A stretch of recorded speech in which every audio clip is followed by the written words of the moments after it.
একঘেয়ে বটবটির ভাজা বা চচ্চড়ি খেয়ে যারা বোর হয়ে গেছেন, আজকের রেসিপিটা স্পেশালি তাদের জন্যে। সাধারণ বটবটির সাথে ডিমের এই যুগলবন্দি বাড়ির বাচ্চা থেকে বড় সবাইকে আঙুল চাটতে বাধ্য করবে। চলুন তাহলে রেসিপিটা দেখে নেওয়া যাক। আজকে রেসিপির জন্য এখানে 300 গ্রাম বটবটি নিয়েছি, দুটো ডিম নিয়েছি আর দুটো পেঁয়াজ নিয়েছি। এটা দিয়েই আজকে রেসিপিটা বানাবো।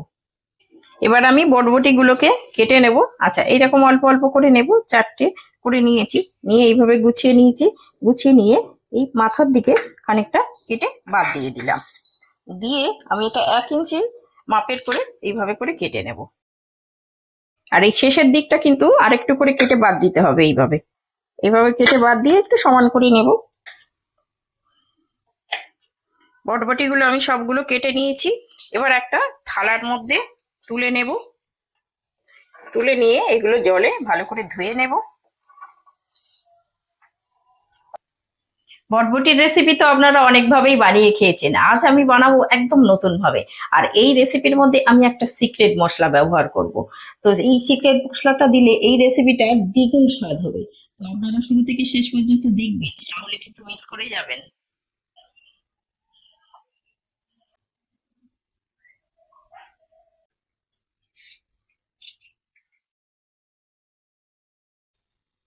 বাটির মধ্যে দুটো ডিম ভেঙে নিলাম।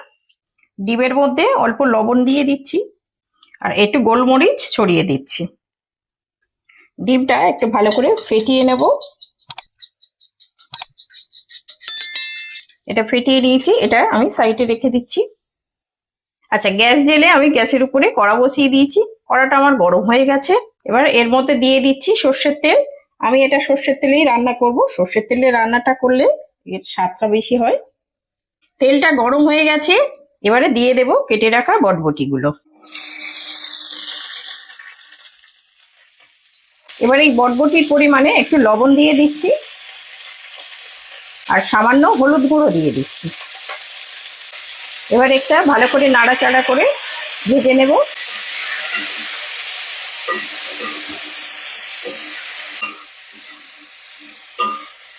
এটা লো টু মিডিয়ামে একটু ভালো করে ভেজে নেব। একটু হালকা গায়েতে কালার আসা পর্যন্ত একটু ভাজবো। বটবটিটা ভাজতে দিয়েছি, দিয়ে এবার দুটো পেঁয়াজ কেটে নেবো। এখানে দুটো মিডিয়াম সাইজের পেঁয়াজ নিয়েছি। এবার এই দুটোকে একটু কেটে নেব। পেঁয়াজটা একটুখানি আমি কিন্তু বড় বড় করেই কাটছি, খুব ছোট করে কাটবো না, একটু বড় বড় সাইজের কাটবো। আচ্ছা, পেঁয়াজটা কেটে নিয়েছি। এবার পেঁয়াজটা আমি এইভাবে হাত দিয়ে কিন্তু খুলে নেব। পেঁয়াজগুলো এইভাবে এইভাবে সবগুলো একটু ছাড়িয়ে নেব। পেঁয়াজগুলো আমি সবগুলো ছাড়িয়ে নিয়েছি। এইভাবে একটা একটা করে পাপড়ির মতো সব ছাড়িয়ে নিয়েছি। এবার একটা সাইডে রেখে দিচ্ছি।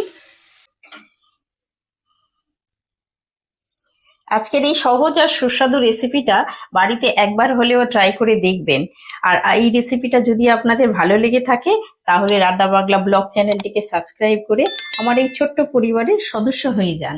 আপনাদের ভালোবাসা আর সাপোর্ট আমার জন্য খুবই মূল্যবান। এদিকে দেখুন আমার বটবটিটা ভাজা হয়ে গেছে, হালকা কালার হয়ে গেছে, এরকম হালকা কালার হবে। আর এই বটবটিতে লবণ দেওয়ার ফলে একটু জলও ছেড়ে দেয়, তো তার ফলে যে বটবটিটা সিদ্ধও হয়ে গেছে। এবার এই বটবটিগুলো আমি একটা থালার মধ্যে তুলে নিচ্ছি।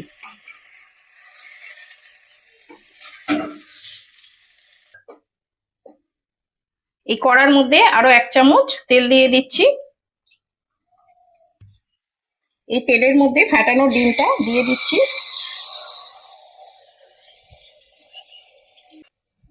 এই ডিমটা একটুখানি ঝুড়ো মতো করে নেব, একটু ভেজে নেব।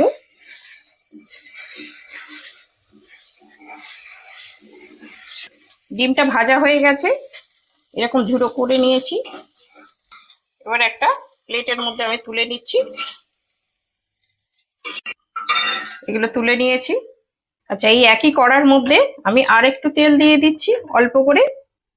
এই কেটে রাখা পেঁয়াজটা এবার দিয়ে দিচ্ছি এর মধ্যে।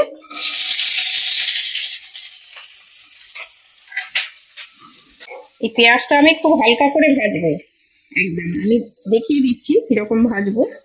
আর এটা কিন্তু একটু হাই হিটেই ভেজে নিচ্ছি। পেঁয়াজটা একটু আমি হাই হিটে একটু হালকা করে শুধু জাস্ট একটু কালার চেঞ্জ হবে সেই রকমই ভাজবো। পেঁয়াজটা আমার দেখুন হয়ে গেছে, এইরকম হালকা ভাজা হবে, শুধু একটু কালার চেঞ্জ হওয়া পর্যন্ত, খুব বেশি কিন্তু ভাজলে হবে না। আর এটা আমি কেন এইভাবে ভাজলাম, পেঁয়াজটা একটা প্লেটে আমি তুলে নিচ্ছি।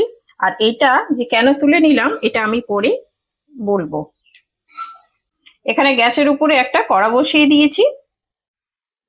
এখানে এখানে কুড়ি কুড়ি বাইশটা মতো আমি বাদাম নিয়েছি, কাঁচা বাদাম, এটাকে দিয়ে দিচ্ছি। দুটো ঝালের জন্য শুকনো লঙ্কা দিয়ে দিচ্ছি। আর 1 চামচ গোটা ধনে, এটাও দিয়ে দিচ্ছি। আর হাফ চামচ গোটা জিরে, এটাকেও দিয়ে দিলাম। এটা এবার হালকা করে একটু ভেজে নেব।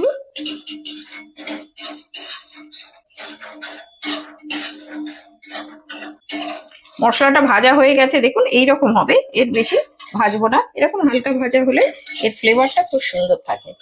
এটা একটা প্লেটের মধ্যে ঢেলে আমি একটু ঠান্ডা করতে দিব।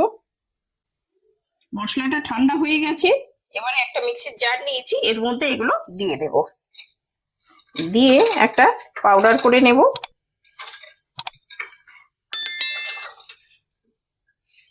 এটা একটু গুঁড়ো করে নেব। মশলাটা গুঁড়ো করে নিয়েছি, দেখুন এই রকম হবে, খুব মিহি হবে না, একটু দানা দানা থাকবে, এরকম ভাবে করে নিয়েছি।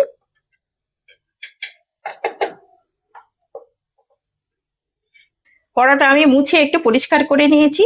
আর এই কড়াইতে আর 1 চামচ সর্ষের তেল দেবো। তেলের মধ্যে একটু কালো জিরে দিয়ে দিচ্ছি, হাফ চামচ। আর এখানে আমি 3টে কাঁচা লঙ্কা কুচিয়ে নিয়েছি, আপনারা আপনাদের ঝাল বুঝে দেবেন, যে যেমন ঝাল খেতে পছন্দ করবে সেইভাবে দিয়ে দেবেন।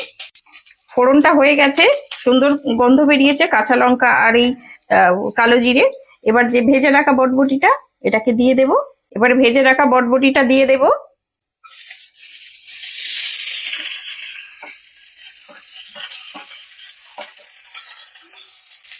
এটা একটু নাড়াচাড়া করে নেব।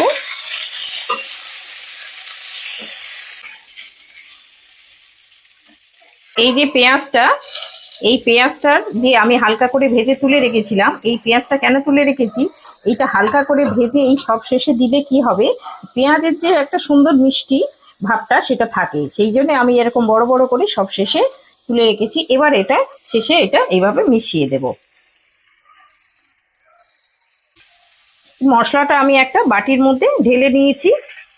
এবার এর মধ্যে চাট মশলা 1 চামচ নিয়েছি, 1 চামচ নিয়ে এর মধ্যে দিয়ে দিচ্ছি।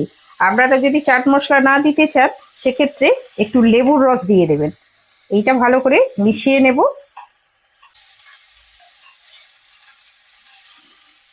আর এইটা হচ্ছে আমার সেই সিক্রেট মশলা। এই সিক্রেট মশলাটা দিলে দারুণ একটা চটপটা একটা স্বাদ আসে।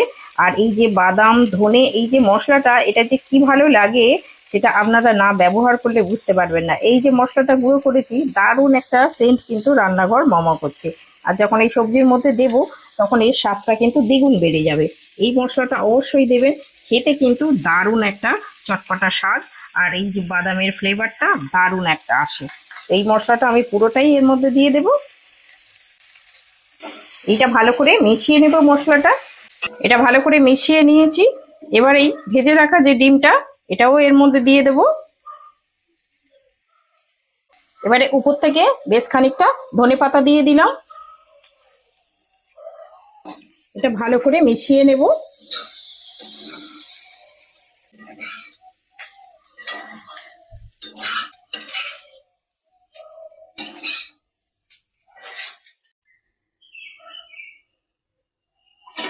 এটা ঢাকা দিয়ে আমি 2 মিনিট রেখে দিলাম আর গ্যাসের আঁচটা একদম কমিয়ে দিলাম।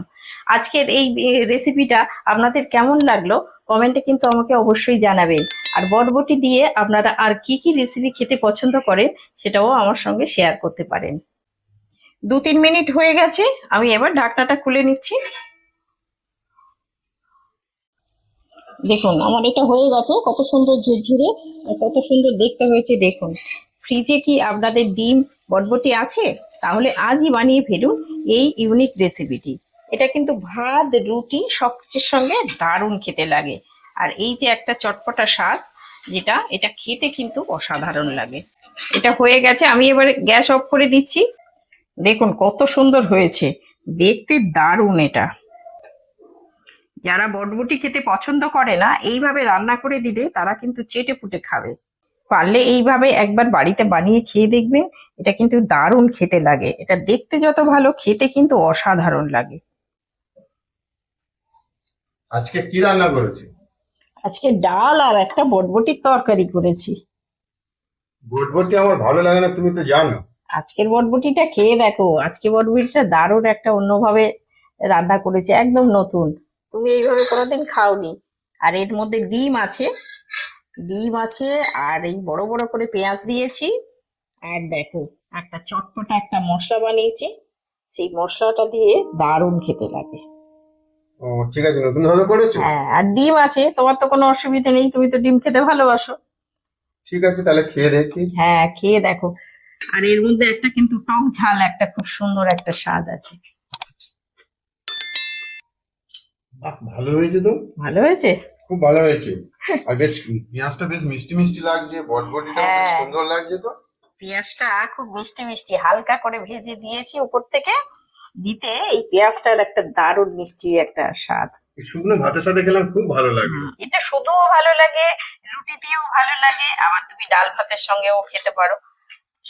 সব রকম ভাবেই খাওয়া যায়, খেতে কিন্তু দারুণ লাগে। এবার থেকে না এইভাবে বটবটিটা করবে। এইভাবেই বানাবো। হ্যাঁ। ঠিক আছে, তুমি তো বটবটি খেতে পছন্দ করো না, কিন্তু এইভাবে করলে তুমি তো দেখছি খাচ্ছো ভালো। খুব ভালো লাগবে। খুব ভালো লাগবে। খুব ভালো পেঁয়াজটা লাগবে। কি সুন্দর একটা বেশ মিষ্টি মিষ্টি কাঁচা কাঁচা একটা ব্যাপার আছে, এটা আর এর সাথে ডিম দিয়েছো না, আর হেভি টেস্ট হয়েছে। দারুণ টেস্ট হয়েছে। আজকের এই ভাবলাম যে ফ্রিজের মধ্যে বটবটি ডিম সব রয়েছে, তো এইভাবেই একটা রান্না করে নিই। দারুণ লাগে কিন্তু গরম ভাত। আমার ভালো লাগে না, কিন্তু আজকে দারুণ লাগে। হ্যাঁ, তুমি তো বটবটি খাও না, সেটাই আমি ভাবছিলাম খাবে কিনা, কিন্তু এখন তো বলছো ভালোই লাগছে। আর ভালো হবে আমি এটা জানি। ডাল দিয়েও খুব ভালো লাগছে। হ্যাঁ, ডাল দিয়ে বা শুধু শুকনো ভাতে, গরম ভাতের সঙ্গে এটা দারুণ খেতে লাগে। রুটি দিয়েও খেতে দারুণ লাগে। এই রয়েছে, তোমাকে রাত্রে রুটি দিয়েই দিয়ে দেবো, অনেকটা করেছি। ঠিক আছে, রাত্রে তাহলে দিও। হ্যাঁ,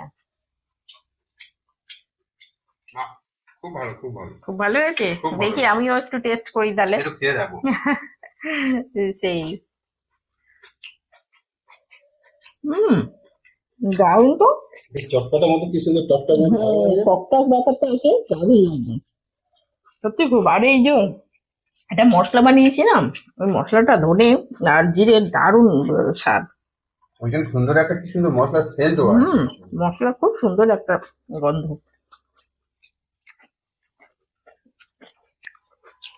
এইভাবে রান্না করলে যারা বটবটি খায় না, তারা চেটে ফুটে খাবে। তুমি তো খাচ্ছ চেটে ফুটে। ডাল দিয়ে দারুণ লাগে। দারুণ হয়েছে।